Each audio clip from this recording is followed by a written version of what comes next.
Bonjour à tous, je suis très heureuse de vous retrouver après un long moment d'absence. Alors je vais juste vous expliquer pourquoi est-ce que ça fait si longtemps que j'avais pas posté de vidéo.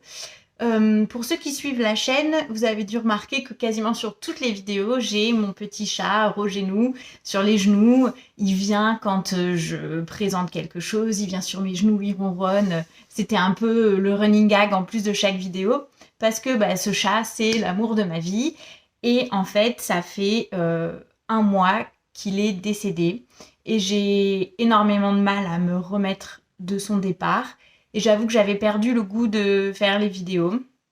Mais j'en ai discuté beaucoup autour de moi et pas mal de personnes m'ont demandé pourquoi je faisais plus de vidéos, qu'ils avaient envie d'en revoir d'autres. Donc j'essaye d'en refaire une.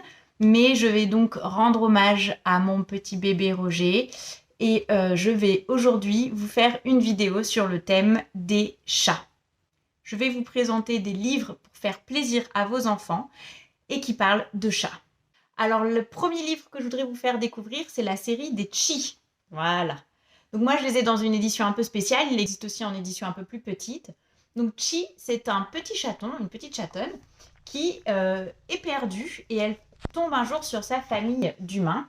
Voilà, il la trouve comme ça et il la récupère, il décide de l'adopter et en fait on suit les aventures de ce petit chat avec sa famille et le petit garçon Yohei dont elle est très très proche. Et c'est vraiment des mangas qui sont géniaux, trop mignons, tout dans la bienveillance. On les adore en tant qu'enfants, mais on les adore aussi en tant qu'adultes. Moi, vraiment, j'ai pris beaucoup de plaisir à les lire avec ma fille.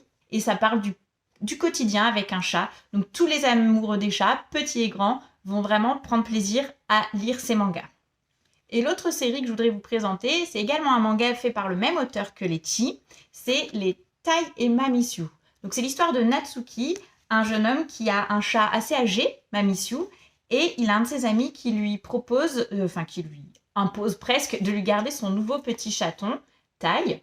Et du coup, on va suivre les aventures, pareil, du chaton qui s'adapte et qui découvre cette nouvelle vie avec un vieux chat, et de la mamie chat qui doit s'adapter, et de Natsuki, leur maître, qui découvre ce que c'est que la vie avec deux chats. Là, il y a 4 volumes pour le moment qui sont sortis. La série est en cours. Ces 2 séries de Konami Kanata, Chi et Tai Mamishu, sont top, top, top. Et je vous conseille vraiment de les lire et de les offrir à vos enfants. Alors, un autre type de livre que je vous conseille, c'est les Amandine Malabule. On en a déjà parlé dans cette chaîne si vous connaissez, si vous suivez les autres vidéos. Donc Amandine Malabule, c'est l'histoire d'une petite sorcière qui entre dans une école de sorcellerie et qui a son petit familier, c'est un chat qui s'appelle Petit Pas.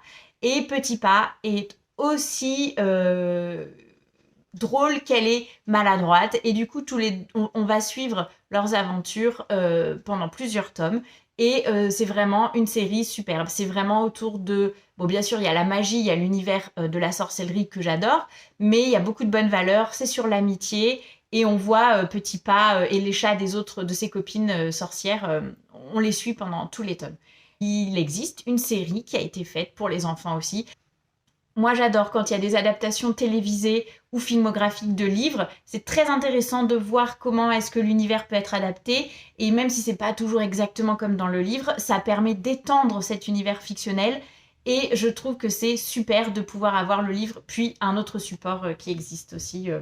Donc je vous encourage vraiment à faire découvrir les Amandine Malabule à vos enfants. C'est un must-have. Enfin, je vais vous présenter des bandes dessinées. J'en ai sélectionné 2 très contemporaines qui viennent de sortir. Donc la première, c'est la série Magic et le tome 1 qui est sorti, c'est La fillette aux cheveux violets. Donc c'est l'histoire d'Evelyn, une petite fille aux cheveux violets qui se trouve être une sorcière. Vous savez, moi j'adore vraiment les histoires de fantasy et d'urban fantasy. Donc c'est une petite fille qui est une sorcière et on va suivre son histoire et son quotidien avec son chat qui parle. Et ce que j'ai bien aimé vraiment ce tome, il est très mignon et surtout il y a beaucoup de suspense et moi j'ai hâte de découvrir la suite. Et enfin, la dernière bande dessinée que je vais vous présenter sur cette thématique des chats, c'est la série des Cartoon et Mistinguett. En fait, ça raconte les aventures de Mistinguett. Donc, c'est une héroïne d'une autre série BD qui a sa propre série, Mistinguett. Et en fait, là, c'est comme un spin-off parce qu'elle adopte un petit chat qui s'appelle Cartoon. Et là, c'est vraiment sur leurs aventures et leur quotidien à eux. Et ce que j'aime beaucoup, c'est que c'est c'est très très bienveillant. C'est sur la vraie vie avec un chat. Donc quand on a un chat, on s'y retrouve. C'est l'histoire de la famille et de toutes les frasques que va faire le petit chat. Et à la fin de chaque ouvrage, il y a une partie de conseils sur comment faire avec son chat, certaines choses. Alors l'accueil du chat à la maison. Le tome 2, c'est sur l'habituer à aller chez le vétérinaire. Ensuite, l'habituer à la rencontre avec un autre chat, l'habituer au transport dans la cage. Enfin, il y a toujours une sorte de thématique comme ça. Ça fait une bonne idée de cadeau pour faire plaisir à toute la famille parce que pareil que tout le reste, ça se lit également sans problème quand on est adulte. Et voilà, cette vidéo est terminée. J'espère qu'elle vous aura plu et que vous aurez pris autant de plaisir à découvrir ces ouvrages que moi à vous les présenter et à les lire. En cette fin d'année, je vous souhaite le meilleur. Prenez soin de vous et de vos proches et de vos animaux, bien sûr. Je vous embrasse très très fort et je vous dis à bientôt. Ciao ciao!